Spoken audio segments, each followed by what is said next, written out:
Yeah, we started out very basic again when it was just myself. I didn't have sort of the in-house marketing team that I do now that's really started to expand and make sure that we have the SEO, the GEO, all of those things that help as well. But I started out just thinking of everything from the client journey sort of perspective. Like I knew that the first place that any potential client was going to see us was probably going to be social media. Just given how much you're spending. Exactly. Absolutely. And so they may see my face or see our messages 5, 10, 15 times before it ever resonates with them. But I knew the first step that people generally take, if it did resonate with them, some people will just book a meeting directly off the bat.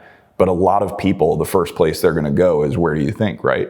Google. Of course, they're going to go find you. They're going to go find you. They're going to Google either your company name or your name, right? And so you want to make sure that the things that they're seeing are positive things, right? And so if they Google you and you've never been featured in an article, right, in a big publication, if it looks like you're just running a one-man operation, if you have no Google reviews or client testimonials, then how are they going to see that you would maybe resonate with them more than any other advisor out there? And so once we realized that, that's when we said, okay, we want to make sure that every step along the way of the client journey, clients or potential clients are getting to see and hear experiences of other people that have worked with us that might be similar to them, basically.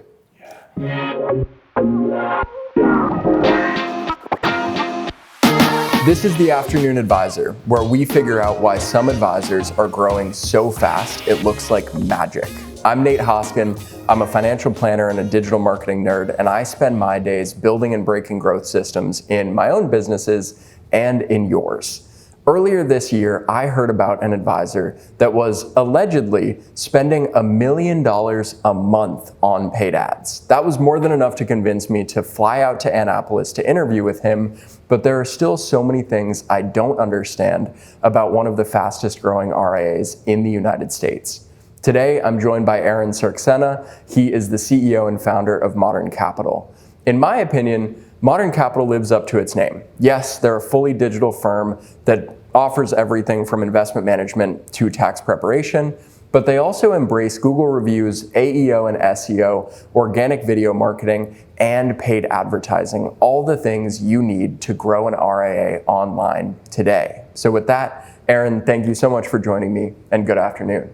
Thanks for having me, man. And just to correct initially, we don't spend $1 million a month on ads. Okay. We're right around probably about $650,000 a month just right now. $650,000 just to be exact. That is incredible. Yeah, it's become pretty crazy. How do you make that possible? So honestly, it's by just tracking every single data point in our business. We would not be able to spend what we spend if we didn't know it was going to translate into a certain level of profit for us. So one of the biggest reasons is just by being fully virtual completely, having no physical office space, no overhead in that regard. That's helped a lot. But at the same time, we know our marketing costs. We know our costs for getting a meeting booked with one of our advisors. We know their closing ratios. So ultimately, we know down to an exact dollar figure what our cost of client acquisition is. And then we know what our client long-term value is, basically, when you build it out. And so it makes it very easy to spend the large amounts that we now spend when you know all of that. If we didn't track our numbers as closely as we do, it would just be a crapshoot. And honestly, that's the realm that a lot of advisors live in. That's truthfully the realm that I lived in back when I was doing things in person and I was running seminars and, going out and doing in-person marketing events. I just knew if I did a seminar and I spent a certain amount of money, I usually ended up making more than that 2 months later, right, with the clients I brought on. But we didn't track anything. So now with digital marketing, it's just every metric has become trackable, and that's one of the things that's made it easier for us to spend what we spend. Well, and that part of the business can be borderline poisonous to new advisors, because if you show up and you just do a certain corpus of work, you're probably going to get enough clients that in your head, you're going to be like, yeah, that made sense, right? I think I made some money. So I'm assuming you didn't start at $650,000 a month. No, definitely not. So back a few years ago when it was literally just myself and I was just marketing for myself, and I had gone from doing in-person marketing to doing online and digital marketing mainly, I was spending maybe $5,000 to $10,000 a month. Okay. Right. And that was to keep my own calendar very, very full pretty much every day of the week. But it starts out gradually. You measure things, you test what works and what doesn't. You start to get your KPIs dialed in. And from that point, it becomes much more comfortable to begin scaling. And that's what I started doing by hiring my brother as my second advisor at my firm and basically trying to fill his calendar with meetings. And we just kind of kept going from there. But again,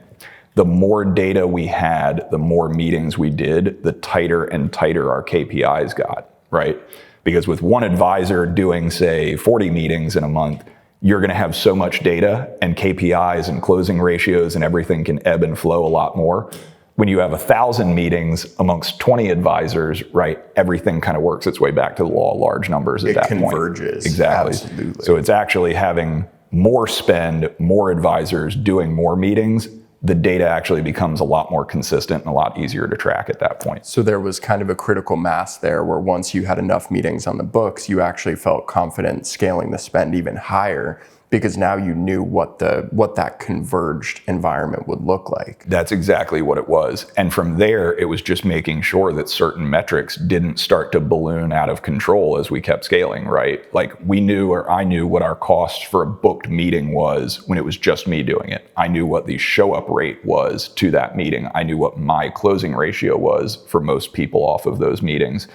But ultimately, I had to make sure that as we went from doing 40, 50 meetings in a month or booking that many to booking 1,000 meetings in a month, that our cost per booked meeting didn't double, triple, quadruple, right? I would almost expect it to. And so that's been one of the nice things to see is that there is such a blue ocean, it seems, of people when you can advertise and market nationally versus what I was doing in person of just marketing locally in, say, a small wealthy town like Annapolis. There's so many people out there now that have even north of $500,000, which is sort of our minimum that we market to, that it hasn't affected the metrics very much as far as what it costs us to book a meeting. It's just, we have now a massive nationwide platform to distribute the educational content that we put out there too. But we have yet to kind of hit that glass ceiling. So I don't know, maybe if we double or triple in size, like maybe we'll eventually hit it. But it's also why we're trying to expand to as many channels as possible. Like you said, we're trying to become really omnipresent if we can. Well, and you have done such a good job because I think that there are best practices that are being preached, frankly, by people in my position, the marketers of the financial world. And the ones that have really been rising to the top recently have been things like Google reviews and SEO, or like AEO and GEO. What is your take? I know you do a bunch of Google reviews. What do you see the ROI being on that? Yeah, we started out very basic again when it was just myself. I didn't have sort of the in-house marketing team that I do now that's really started to expand and make sure that we have the SEO, the GEO, all of those things that help as well. But I started out just thinking of everything from the client journey sort of perspective. Like I knew that the first place that any potential client was going to see us was probably going to be social media. Just given how much you're spending. Exactly. Absolutely. And so they may see my face or see our messages 5, 10, 15 times before it ever resonates with them. But I knew the first step that people generally take, if it did resonate with them, some people will just book a meeting directly off the bat. But a lot of people, the first place they're going to go is, where do you think, right? Google. Of course, they're going to go find you. They're going to go find you. They're going to Google either your company name or your name, right? And so you want to make sure that the things that they're seeing are positive things, right? And so if they Google you and you've never been featured in an article, right, in a big publication, if it looks like you're just running a one-man operation, if you have no Google reviews or client testimonials, then how are they going to see that you would maybe resonate with them more than any other advisor out there? And so once we realized that, that's when we said, okay, we want to make sure that every step along the way of the client journey, clients or potential clients are getting to see and hear experiences of other people that have worked with us that might be similar to them, basically. We had an amazing conversation with Andrew Johnson, who founded Testimonial IQ. And he described it as reviews kind of being this heuristic for the plethora of data that's out there on any given person, that Googling loop that you were describing clients doing. Having something where you can say, all right, wow, I just Googled Aaron and there are 400 results, all with his full name in there. Yep. What's the way that I can get the most rich information on the experience I would have with him? It ends up being reviews, right? And then at least what we've been seeing is that translates wonderfully to SEO and AEO. Are you seeing the same? Yeah, that's what we actually saw, especially after we started getting more and more Google reviews from current clients, and we started putting out some actual client testimonial videos just from some clients that we have that were kind enough to be willing to sit down and really go through kind of an interview-like experience of what we're doing, of look, why did you end up choosing us? Like, what were the things that when we took you through our process that resonated with you that ultimately made you select a firm where you were never going to meet your advisor in person? Right, fully virtual. Yeah. And so literally having them just out of their own mouths answer a lot of those questions, it all translates back to how people find you, SEO, right? Like, it all helps kind of as an aggregate with the overall costs of getting a booked meeting, right? If we didn't have a lot of those things and it was just people seeing us in a paid advertisement on YouTube or on Facebook or Google, our costs would probably be dramatically higher, right? Interesting. So you are purposefully, consciously keeping your cost per booked meeting low by doing so much beyond paid ads, like the organic video marketing, all of those elements, like. Interesting. I had not thought of it that way at all. And the way you have to think about it is, like I said initially, there's always going to be those people that if you put out a good message in a paid ad, right, and it really resonates with them, that they might just click the link and say, I'm going to book with this person, just see what they have to say. Yeah. But that's only a finite percentage of people, right? The next sort of tranche you get into is the people that it might resonate with them, but they're going to want to do their research a little bit first, right? So you want to give them the easiest path and the easiest ability to do that research humanly possible, right? So if they can Google you and they see 100, 150 5-star Google reviews and all the reviews are nicely written by clients that are going through similar experiences to them, and then they can just as easily find video testimonials that clients have given talking about the experience and why they chose you, it just starts to confirm things in their head that, like, look, this is a trustworthy firm that is competent in dealing with the things that I need help with, right?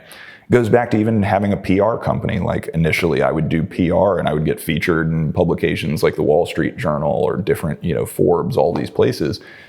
Again, when people see that, it just helps to build the trust, because when you're a fully virtual firm and you don't have an office building that they can walk into, like say a local Fidelity or Edward Jones, everybody's always going to be a little bit skeptical initially. So you have to give them a reason to trust you, right? Don't just leave it up to chance. When you were talking with clients and you were collecting the unstructured data on how they found you and the journey they took to discover and build trust with you, what surprised you in those conversations?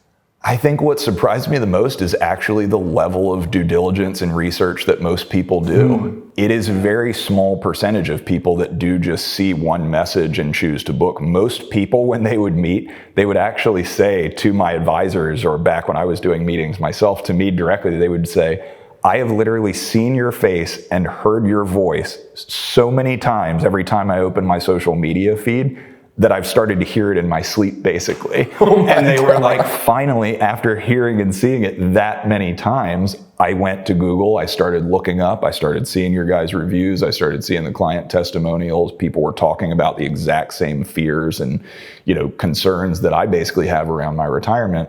And that was what ultimately led me to scheduling. So I always say jokingly, I would apologize. I'm like, I'm sorry that you're having to see me that much. I'm sure it gets annoying. You're hearing me in your sleep. But they would jokingly say, they were like, no, honestly, like if I hadn't heard it that many times, if I had just seen it one time here or there, probably just never would have thought about it, or I would have forgotten about it, right? People's attention spans are very short nowadays. And that wasn't enough by any means to say, oh, I saw his video once. Yeah. I'm going to entrust him with $1 million.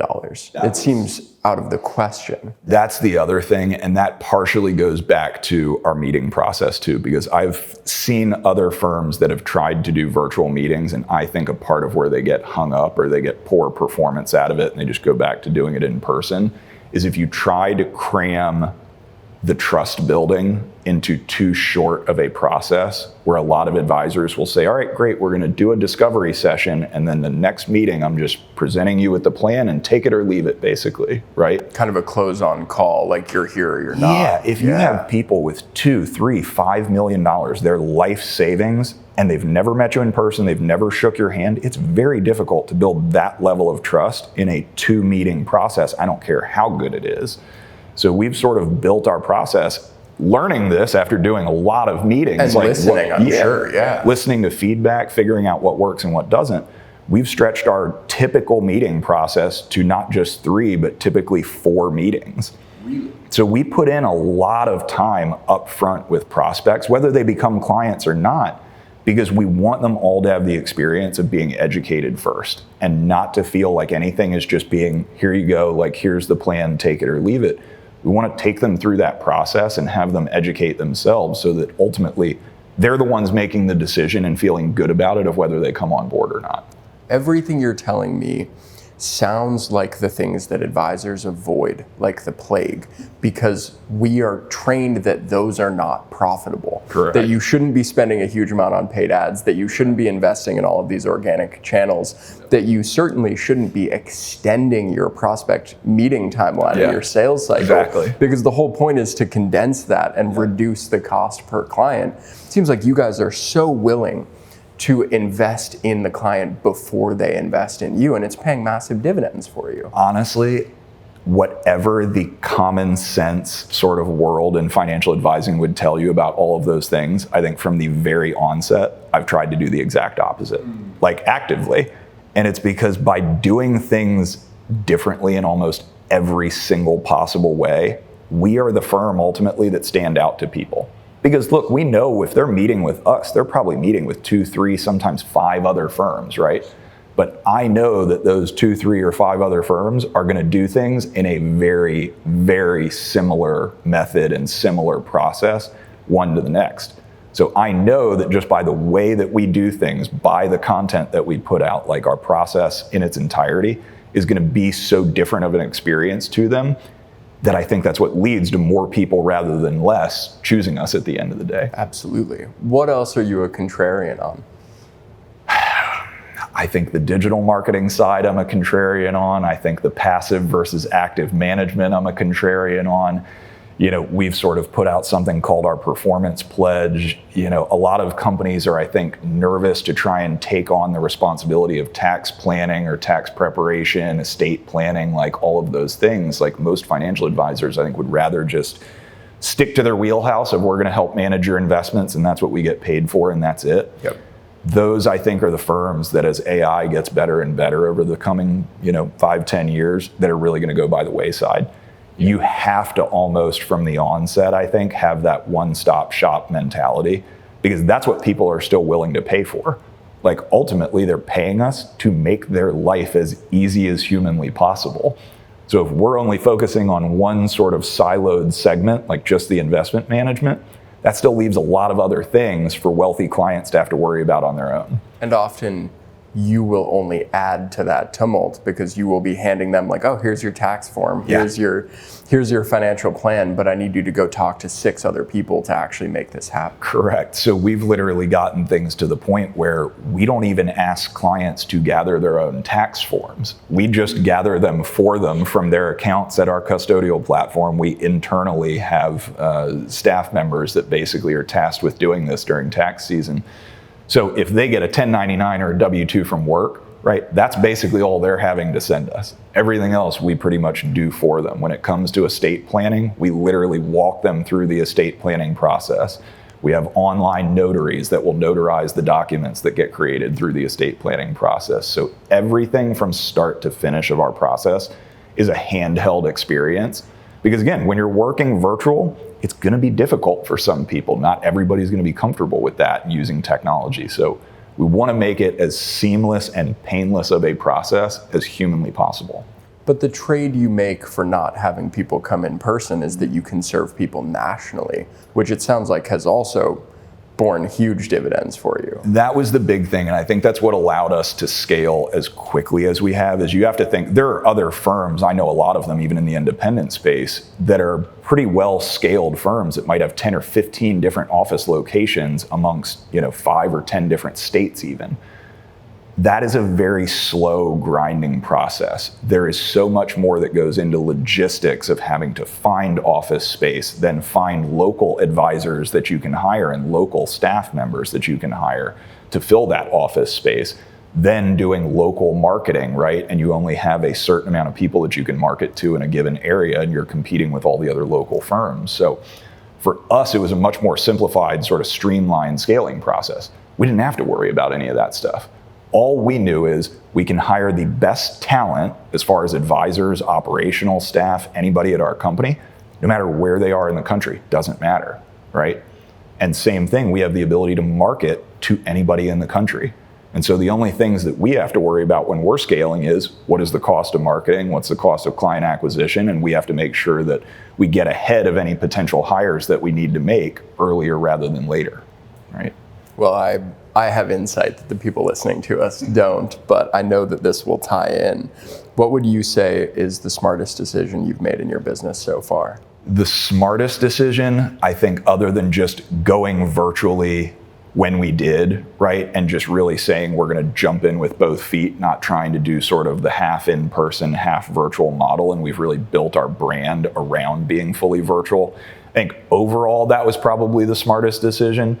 But as far as right after that, it would be starting to expand the team and starting to hire people other than me. I think so often, and I was guilty of this myself, we as advisors will try to wear so many hats, and we will try to do a little bit of everything. We try to run the business. We may try to do the books of the business. We're trying to meet with clients. We're trying to do the investment management ourselves. Run payroll. Exactly, run payroll. I mean, I was doing this myself for the first 6 months of the time where we formed our company, and I had hired 3 advisors. I was the one running payroll for them, right? Just wearing hats that I had no business wearing. And eventually, right, I wish I had done it even a little earlier, it got to the point where I was wearing myself thin, and I was burning myself out. So I had to go find some help.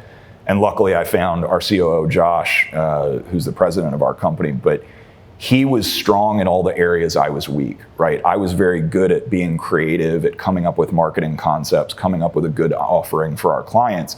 He was very strong in putting processes around all of the things that we needed, right? Whether it was the tax, the estate planning, how we go about hiring and recruiting talent, just everything around that.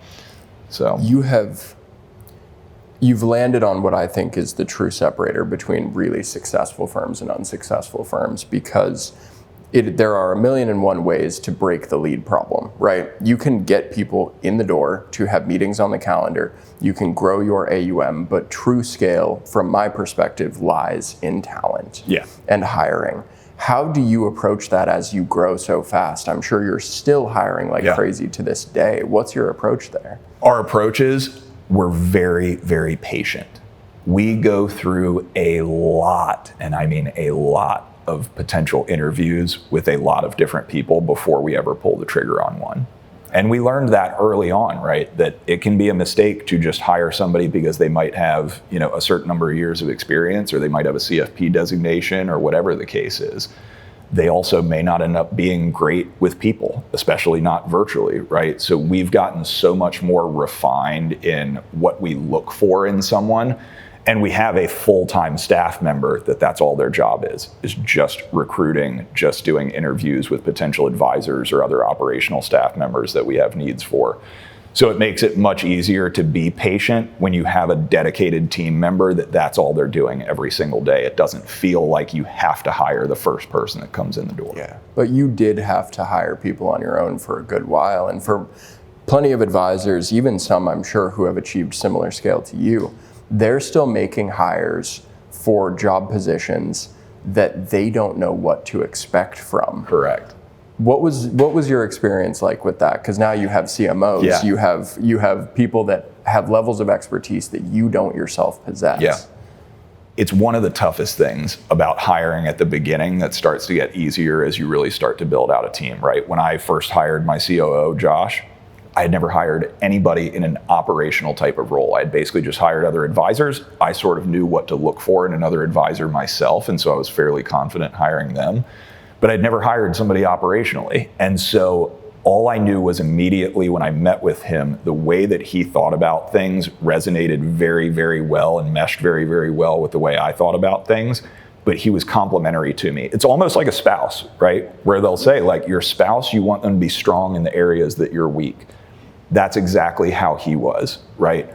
I complimented him, he complimented me, and from there, he had such a breadth of experience in different companies in the industry that he had a very good sort of Rolodex of people in different areas, whether it was marketing, whether it was, our head of sales, Eric, now that we have, so that he could go out and reach out to some of these people, and collectively we would interview them and make sure we both felt strongly about them. But those initial hires are tough because, you are a little bit treading outside of your comfort zone and your waters of what you know. So I just think you have to jump in and just test it eventually.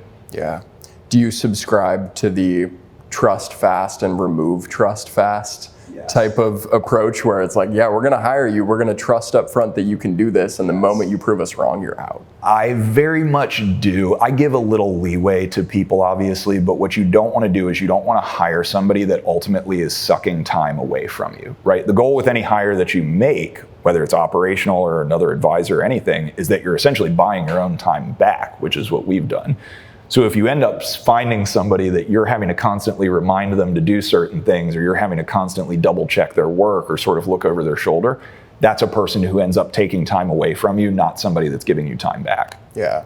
I've seen in a lot of firms that the worst decision they have made is often talent related. Is it the same with you, or is there a different worst decision you've made in your business? So the worst decision I think that I've made is just waiting too long to start hiring people. I really was working, even back when I was working in person back in 2015, prior to COVID happening, I probably very early on could have hired at least an assistant or some additional help to sort of, again, buy more of my own time back. But I was very type A, I still am, so it's very difficult for me to relinquish control of things. Like, I wanted to make sure that paperwork was done properly. I wanted to make sure that a client was getting a response in a timely manner, right? And I felt like for so long that I was the only one capable of doing that. That, I think, is the biggest mistake that I made. You have to be willing to accept and trust that people other than you might not do things 100% of the degree that you do them, but the only way that you can scale and get better and get bigger and help more people is if you find people that can do things competently and can do things to as close of a degree as possible to how you would do them yourself. Well, and I find that I definitely overestimate my ability to do things sometimes, where I say that I'm doing it at 100% effectiveness, but payroll is such a poignant example for me because that is such a hard one to relinquish. Yeah. Because you're like, well, this is like the money of the firm, my capital that I need to be in charge of stewarding, going out to my team, and I need to make sure it's perfect. And it's like, yeah, but then you're just going to run it on a Saturday after a long week of work. And like, are you really double checking? And so it's funny, when I started to really get into the realm of doing things like that I was just not the best person to be doing it. Luckily, I realized it fairly quickly. And that was really the time where I was like, okay, I've got to start finding some other people for some dedicated positions for this stuff. Now it's almost, after doing it for, 2+ years at this point and hiring the amount of people that we have, I'm almost the opposite mentality now. It's like, anything that I think of, I'm like, who can we hire? Who can we go get the best person who's best suited for this exact role or task that we need them to do, versus trying to just have somebody take on like a secondary task or me to do something myself anymore. Right. Yeah, it flips where you're like, there's actually no chance that I will be doing this. So either it's not happening or I'm going to go find a person. You realize it adds a lot more value when you find the right person than when you try to just task the wrong person with doing additional work, basically. What role are you hiring for next? So we are continuously hiring for more advisors. We have recently brought on a number of additional onboarding staff just to make sure that from an onboarding standpoint, we are always consistent as being able to onboard people quickly and efficiently and never having a backlog. Outside of that, we'll probably eventually hire more advisor coaches. So we actually have coaches for our advisors that will watch their meeting tapes, make sure that they're helping them to be as effective as possible and helping them track their statistics. So for every certain amount of advisors that we hire, we'll typically bring on another coach for that group of advisors. But those are really the main positions right now. We've filled out most of our leadership team. We've got about 4 people in our marketing department. We are going to be adding some SDR roles in our marketing department just so that we have in-house outreach, basically. Got it. For things like calling of old prospects, confirmation calls of people that have meetings with us, right? Just because it's more controllable.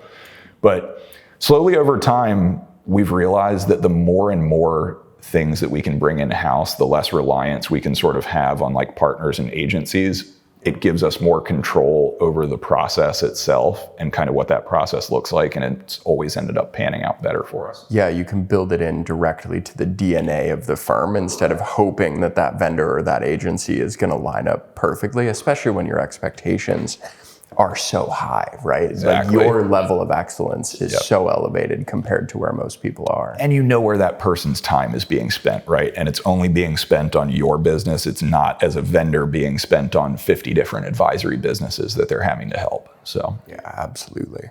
So going back to the lead gen side of the business, you make a guarantee. You have your what is it called? The pledge? The performance pledge. Yep. Tell me more about that, because that, I can imagine, is a risk to take, or at least that's what your average advisor would say. Yeah, so we had to run that by compliance. We actually got the full okay with it, the way that we have the language written and the way that it's actually formed out.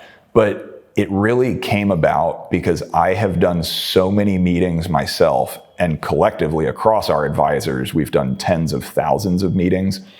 We have so much data and information and feedback from all the meetings of clients we did not win and the clients that we did win of what makes them happy versus what irritates them. And I can tell you 100%, one of the most consistent things that irritates people with our overall like advisory, just firms in general, basically our overall profession, is they don't feel like we have the same skin in the game that they do. Clients and prospects feel like I've spent my whole life working for this nest egg that I'm going to choose to hand over to you. And whether that nest egg does well or whether it does poorly, you're going to be making money, of course, right? And so it can be frustrating to them when they hear things like, well, yeah, but we'll do better if you're doing better. People think of it as, yeah, but you're still going to do just fine, even if my accounts are doing worse, right? The AUM fee fallacy of like, yes, you're right. We will do better when you do better, but we're gonna be fine. Yeah, and so we were racking our brains, and I was racking my brain around trying to think of what we could come up with as an offering to make people understand that we truly are sitting on the same side of the table as them, and we are taking a similar degree of risk that they're taking, right? And that was kind of where the performance pledge was bred. And so we have it on one particular growth portfolio that we offer to a lot of our clients. Most of them choose to use it, but it's unique in that it's a tactical strategy. It's got a very long track record of history that I was able to look back to see how often has it ever had 2 quarters in a row of negative performance, that's the way our performance pledge works. And it was extremely rare. I think it's only happened 1, maybe 2 times over a 20+ year track record. And so to me, the risk, if you want to call it that, was very well worth the squeeze, because it is such a differentiator when people are meeting with multiple firms, and we can say as they're going through that process, by the way, you might want to ask firm X, Y, or Z, like, what happens with your advisory fee if your accounts are going down? Do they ever stop it, right? Or are they just going to keep on billing you whether your accounts are doing well or whether they're doing poorly, right? That's a layup against any other advisory firm to say, well, we have a guarantee. Like, that's a competitive advantage. And yes, it's absolutely a risk. But I think that risk sharing is such an amazing thing to be able to give clients, because absolutely, like, there might be a time where markets are bad enough that you will need to make good on that pledge and pause advisory fees. but the additional business you win from it and the services you can provide to those, because you will then serve those clients. What's your LTV? 10 years? Yeah, exactly. So if we plan out our LTV and we know what that is, and it's probably somewhere in the neighborhood of $120,000 to $150,000 over a 10-year period, like we know very easily if it is to happen, we can easily as a company absorb that risk. And so to us, it just gives us something that, again, we can sit on the same side of the table as the client, whereas they're going to feel, meeting with a lot of other firms, that they're kind of sitting on opposite sides of the table. And we tried to do that with everything. Like with our overall offering, whether it's the performance pledge, the covering the cost of tax planning and filing, estate planning and trust work, like all of this stuff, having a Medicare team, like Social Security professionals, we have tried to cover every single base that somebody who is a pre-retiree or retiree could possibly need throughout their life, basically. And I do that because I want my advisors' jobs of bringing on clients to be as easy as possible for them. I want to make our offering as differentiated as humanly possible from everybody else. So some firms, yeah, they might think that we're crazy for offering that, but again, we're trying to be almost the opposite of every firm out there. And that's how we stand out. Yeah. Your boos mean nothing to me. I've seen what makes you cheer. Exactly. I love it. Well, this was incredible. I have learned so much from you, Aaron. Thank you so much for joining me here in this random top of an apartment building in Annapolis on a Wednesday or Thursday Absolutely, afternoon. man. So thank you. Much appreciated.